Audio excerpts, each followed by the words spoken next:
नमस्तेस्तु महामाये श्रीपीठे सुरपूजिते शङ्खचक्रगदाहस्ते महालक्ष्मी नमोऽस्तुते। नमस्ते गरुडारूढे कोलासुरभयङ्करी सर्वपापहरे देवी महालक्ष्मी नमोऽस्तुते। सर्वज्ञे सर्ववरदे सर्वदुष्टभयङ्करी सर्वदुःखहरे देवी महालक्ष्मी नमोऽस्तुते। सिद्धिबुद्धिप्रदे देवी भुक्तिमुक्तिप्रदायिनी मन्त्रमूर्ते सदा देवी महालक्ष्मी नमोऽस्तुते। आद्यन्तरहिते देवी आद्यशक्ति महेश्वरी योगजे योगसम्भूते महालक्ष्मी नमोऽस्तुते।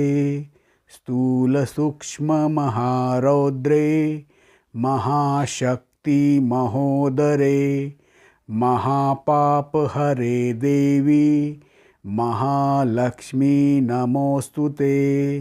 पद्मासनस्थिते देवी परब्रह्मस्वरूपिणी परमेशी जगन्मातर महालक्ष्मी नमोऽस्तुते।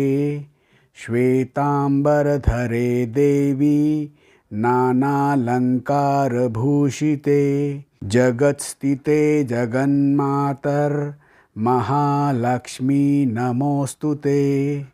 महालक्ष्म्यष्टकस्तोत्रं यः पठेद्भक्तिमान् नरः सर्वसिद्धिं वाप्नोति राज्यं प्राप्नोति सर्वदा। एककाले पठे नित्यं महापापविनाशनं द्विकालं यः पठे नित्यं धनधान्यसमन्वितः त्रिकालं यः पठे नित्यं महाशत्रुविनाशनं महालक्ष्मीर्भवेर्नित्यं प्रसन्ना वरदा शुभा।